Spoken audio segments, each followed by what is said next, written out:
she just asked me if she could ask me a question. That's what happens when there's a break in this. Michelle Ferreri is still causing waves, and in a very, very good way. You made a difference in Ottawa. I hope you're back there again, but you're also doing something else now. There's an announcement the other day. You've some company, AI company, artificial intelligence company, has snapped you up. So what are you going to do? Rogue Management, it's two arms. So there's a private business arm of it, but as well, what they did is they've created a patented political AI tool.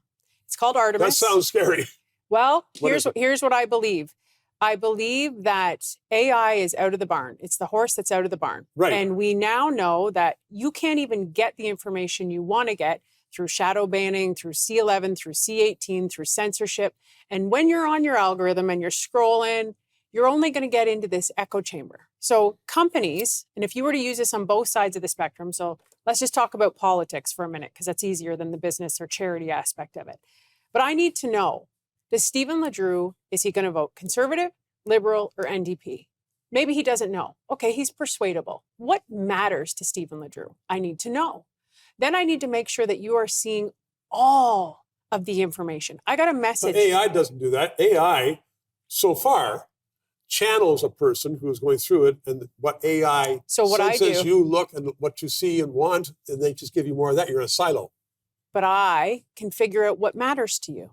So if I know that you live in a beautiful lake country, okay, right, and now you're worried about home invasions, great. I'm going to make sure you're going to see the policy that matters. Now, full transparency and ethically and morally, I'm only working with conservative politicians. I'm not going to go work with Liberal and NDP politicians because I think that's icky and I think it's a conflict of interest. But that's right, because you believe in the conservative cause right now. That's right. In the Conservative Party, which is totally fair.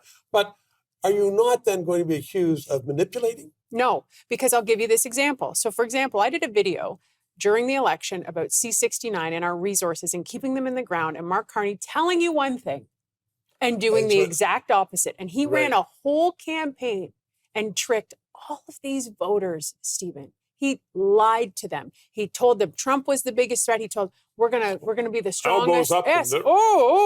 And he lied. He literally lied. And so I did this video, and somebody messaged me like 2.5 weeks ago and said, Michelle, I just saw this. I follow everything you do. Why did I not see this during the election? And the answer is? Because it was shadow banned. It was controlled. It was censored. If you don't think the Liberals and the NDP and other people are using this, then sorry, you're naive. Like, this is the reality we live in. Isn't that a very scary world? It's inevitable. Scary. It's inevitable. Well, it's inevitable because at the outset of this one, you said, well, in fact, the genie's out of the bottle. You can't just shove it back in again because it's there. Yeah. And governments around the world are saying, oh, well, we're going to be able to control the bad parts of it. It's like saying we can control the nuclear bombs to get away from bad countries. Well, you can't. I mean, It's out there. So what's to become of our society with AI? Some people might make fun of me for saying what I'm about to say, but I don't care. My kids and my boys love Marvel, and they love the Avengers. And there's a lot to be taken from movies over time that have talked about this very, very thing. Right. And Thanos is this evil or inevitable thing, however way you want to look at it. But the Avengers never give up and never stop fighting because you can't, because you must restore balance. You are never, You must restore balance. You How are we going to do that? Now, you're with an AI company, so maybe one of your challenges will be to figure out how to do that. Absolutely. This woman said to me, she goes, I'm sorry, Michelle, I don't pay attention to politics. I don't like doing it. It's just so much information. She said, I just want everybody to get along.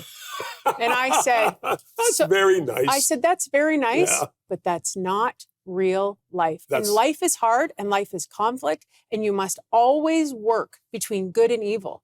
And you must always find that sweet spot. And is conservatives always going to get it right? No. Are liberals always going to get it right? But right now, we are not in that area. We are so far outside of that, where people are literally being murdered in the streets, where people who have political opinions are being assassinated.